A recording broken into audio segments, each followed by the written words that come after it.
Hello, my name is Frank Clegg, and I've spent over 40 years in the technology sector. My most recent position is as president of Microsof Canada. In my career, I've seen the tremendous benefit that technology can provide.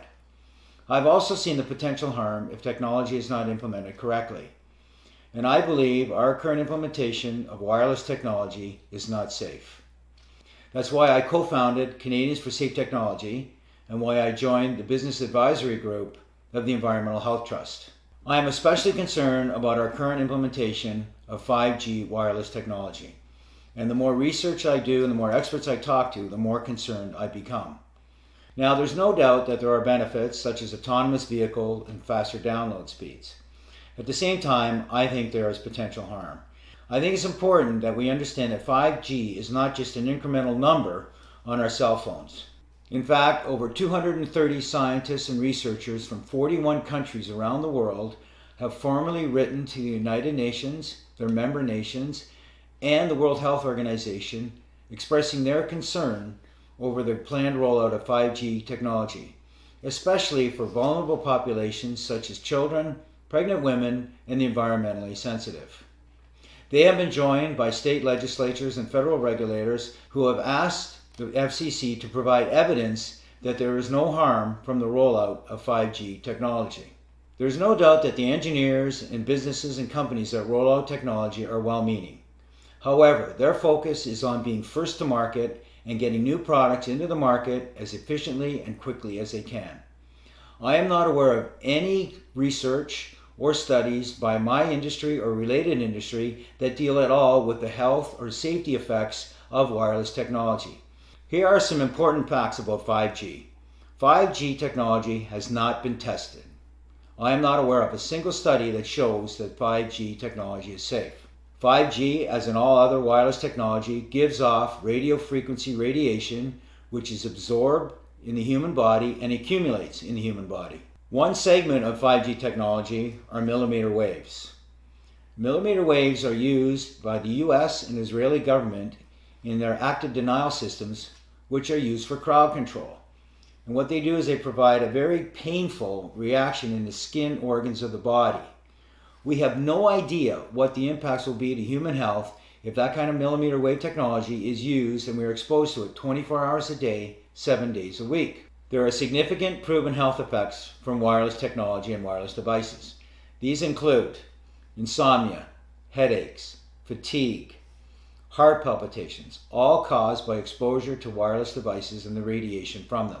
More serious symptoms and conditions include heart arrhythmia, infertility, tinnitus, numbness or tingling in the extremities, diabetes, cancer, and permanent DNA damage.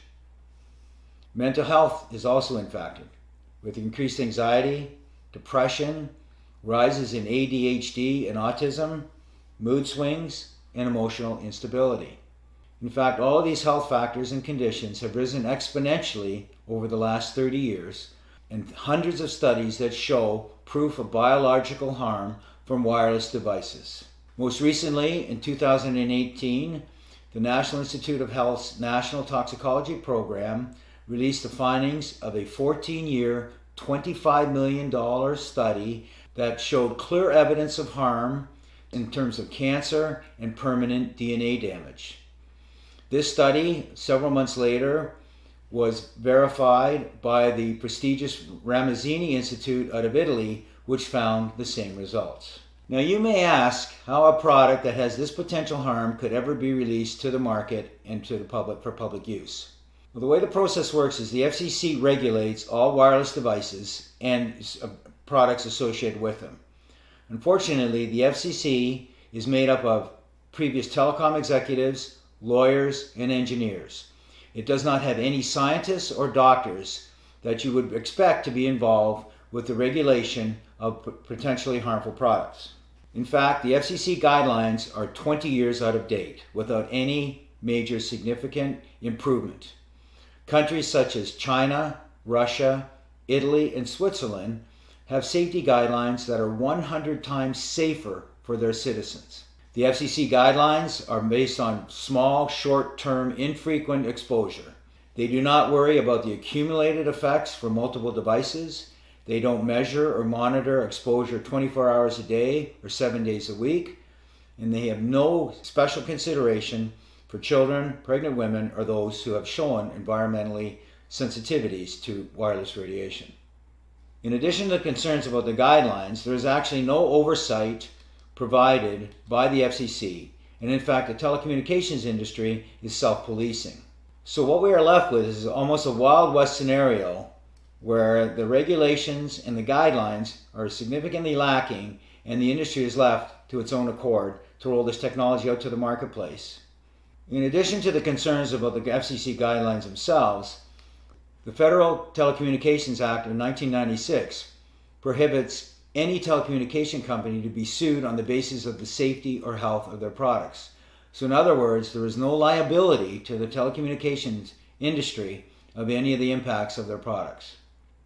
Just last week, the reinsurer Swiss Re came out with their annual forecast, and they specifically identified 5G technology as an upcoming insurable health concern globally over the next 3 years. There is also mounting evidence that the telecommunications industry knew about the potential impacts of RF radiation years ago. And in fact, we're starting to see some of the behavior from my industry similar to what the tobacco industry did over the last few decades. The telecommunications industry has over 500 lobbyists working in Congress and other areas of legislature protecting the industry. Together, all of these issues that I've referenced, plus the general lack of awareness in the general public, have led us to the situation where we are today. So where are we today? Today we currently have a significant amount of exposure in our homes, in our businesses, in our schools, and in most public areas we go to. Cisco has announced and predicted by 2030 there will be over 500 billion wirelessly connected devices in the world. That works out to be almost 60 devices for every person on the planet. Many states and cities around the world are debating and passing legislation about the rollout of 5G technology. And in fact, what we're seeing in the US is at the federal and the state level, they're fast-tracking some of this legislation to support the rollout of 5G infrastructure. Unfortunately, this legislation seems to be taking away all individual rights and the rights of local towns and counties and cities and passing more power to the telecommunication companies. We believe this is a historic and precedent-setting power shift from the individual and state and local level over to an industry. In fact, many communities in the US and around the world are passing moratoriums preventing the rollout of 5G technology until it is proven safe. 5G will impact you personally. There are designs that show the requirement for small cell 5G antennas as close as every third house in the neighborhood and could be as close as every 500 feet in public areas. The impact of that radiation at that level of frequency and intensity and power 24 hours a day and 7 days a week is unprecedented and is not understood. I've spent the last 5 years of my life, I've had the opportunity to meet with experts on a worldwide basis who have spent their careers studying the impact of wireless radiation and devices. I've also had the opportunity to meet with some of the great minds in the technology sector who have helped create these tremendous products that we use in our lives and provide tremendous benefit to us. I am convinced that there are safer alternatives available so we can have the best of both worlds. Technology that can provide the tremendous benefits, but technology that is safe. There is no incentive or motivation to provide the research and the funding to look for safer alternatives. So that's why it's up to us to help encourage that investment. That can be by asking our legislators to pass legislation, encouraging industry to do it, or it can be by us directly trying to advocate for change in the industry to allow them to become more responsible to provide safer technology that still provides tremendous benefit. We can't do this all on our own. We need your help. Here's what you can do. The most important thing is to get educated. We have provided a little bit of an overview and some of the scientific evidence that shows there's a potential harm. But now you have to take the initiative. There are some tremendous websites, Canadians for Safe Technology, the Environmental Health Trust, saferemr.com, and the Physicians for Safe Technology. There are also other resources that are listed at the end of this video. We encourage you to spread the word, share this information, share the video with your coworkers, with your family, with your friends, with legislators at the state and federal level. Even your local school boards can have an impact if they choose to engage. Ultimately, your knowledge is in your power, and your power is in your hands.